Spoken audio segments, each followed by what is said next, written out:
വിഷയമല്ലേ എനിക്ക് നിങ്ങളോട് പറയാനുള്ളത് മുഖ്യമന്ത്രി ഇന്നലെ ED നോട്ടീസ് വിവാദത്തിൽ വളരെ വൈകാരികമായിട്ടാണ് അദ്ദേഹം സംസാരിച്ചത്. പക്ഷെ മറുപടി പറഞ്ഞില്ല. വൈകാരികതയുടെ ഇടയിൽ മറുപടി പറഞ്ഞില്ല.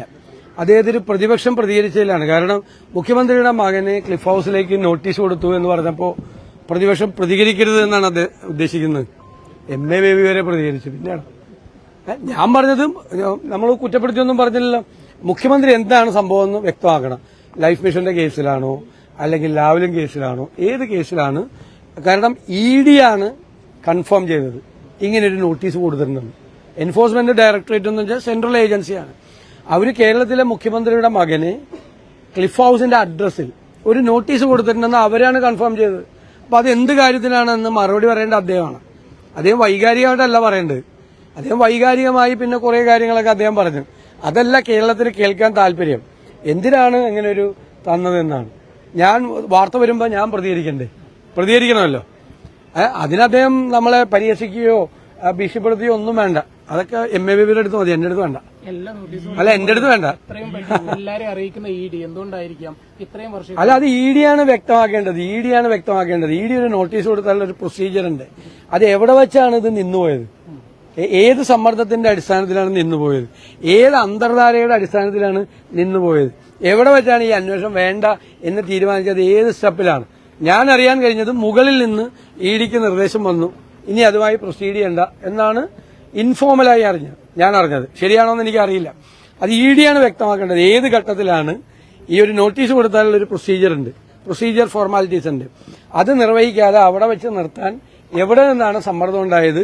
EDയുടെ മേലുദ്യോഗസ്ഥന്മാരാണോ രാഷ്ട്രീയ നേതൃത്വമാണോ ആരിടപെട്ടിട്ടാണോ അത് ഇല്ലാതാക്കിയെന്നുള്ള ഒരു ദുരൂഹതയുണ്ട് ഈ കേസിൽ. ഒരു ദുരൂഹത ബാക്കിയുള്ളവർക്ക് നോട്ടീസ് അയക്കുന്ന പോലെ അല്ല. ആ ദുരൂഹത വ്യക്തമാക്കണം. മുഖ്യമന്ത്രി വ്യക്തമാക്കില്ല എന്ന് മനസ്സിലായി നമുക്ക്. അദ്ദേഹം ഇതൊഴിച്ച് ബാക്കി എല്ലാത്തിനും മറുപടി പറഞ്ഞു. ഇനി മറുപടി പറയേണ്ടത് EDയാണ്. ED പറയണം. അല്ല, അവര് എന്ത് ഗൂഢാലോചന ഇത്? ED 2023 നോട്ടീസ് അയച്ച കാര്യം EDയുടെ വെബ്സൈറ്റിൽ തന്നെ കിടക്കുകയാണ്. ആ കാര്യം ഇപ്പോഴാണ് സാധാരണക്കാരറിഞ്ഞത്. നമ്മുടെ ജോലി എല്ലാ ദിവസവും രാവിലെ EDയുടെ വെബ്സൈറ്റ് എടുത്ത് നോക്കലല്ലോ. മാധ്യമപ്രവർത്തകരായ ആരോ അതറിഞ്ഞ് അവരാ വാർത്ത പുറത്തു കൊണ്ടുവന്നു. ED ഇങ്ങനെ ഒരു നോട്ടീസ് അയച്ചിട്ടുണ്ട്. മനോരമയിലാണ് ആദ്യത്തെ വാർത്ത വന്നത്. പിന്നീട് ബാക്കി മാധ്യമങ്ങളിലും വന്നു. അവരത് അന്വേഷിച്ചറിഞ്ഞു. അത് EDയുടെ വെബ്സൈറ്റിൽ കിടക്കുന്ന ഒരു നോട്ടീസാണ്. അതിന് എന്ത് കൂടാലോ. പിന്നെ ആരോ ഒരാൾ ബോംബ് പൊട്ടുമെന്ന് പറഞ്ഞു. ഞാൻ ബോംബ് പൊട്ടുമെന്നൊന്നും പറഞ്ഞിട്ടില്ല. ഞാൻ CPM സൂക്ഷിച്ചിരിക്കണമെന്ന് പറഞ്ഞു. നിങ്ങൾ എന്റെ വാക്കുകൾ വേണമെങ്കിൽ നിങ്ങളുടെ എല്ലാം സ്റ്റുഡിയോയിലുണ്ടാവുമല്ലോ. ബോംബെന്നൊന്നും ഞാൻ പറഞ്ഞില്ല. CPM സൂക്ഷിച്ചിരുന്നോ എന്ന് ഞാൻ പറഞ്ഞു. പല സാധനങ്ങളും വരുമെന്ന് പറഞ്ഞു. അല്ലല്ലോ, ഒന്നല്ലല്ലോ എന്തെല്ലാം കാര്യങ്ങൾ ഇപ്പൊ പുറത്തു വന്നുകൊണ്ടിരിക്കണം. അയ്യപ്പന്റെ ദ്വാരപാലക ചിലപ്പം കോടീശ്വരന് വിറ്റടക്കം പുറത്തു വന്നില്ലേ ഞാൻ പറഞ്ഞതിന് ശേഷം? ഇനിയും വരും. ഇനിയും കുറെ കാര്യങ്ങൾ വരും. ഈ പിണറായി വിജയനെ രക്ഷിക്കാൻ വേണ്ടി BJPയോ കേന്ദ്ര സർക്കാരോ ശ്രമിക്കുന്നു എന്നാണോ? ഉറപ്പായിട്ടും ഞങ്ങൾക്ക് അങ്ങനെ ഒരു ആരോപണം ഉണ്ട്. ആദ്യം മുതലേ ഉണ്ട്. SNC ലാവ്ലിൻ കേസ് സുപ്രീം കോടതിയിലായിട്ട് എത്ര വർഷമായി? CBI വക്കീൽ പനി വരും കേസെടുക്കണ ദിവസം. CBI ഹാജരാവില്ല. അന്ന് പനിയായിരിക്കും പുള്ളി. അദ്ദേഹത്തിന് 35 പ്രാവശ്യമായിട്ടാണ് മാറ്റിവെച്ചത്. വേറെ വല്ല പാവപ്പെട്ടവനാണെങ്കിലോ 35 പ്രാവശ്യമാണ് മാറ്റിവെച്ചത്. CBI കൊടുത്തിരിക്കുന്ന അപ്പീലാണ്.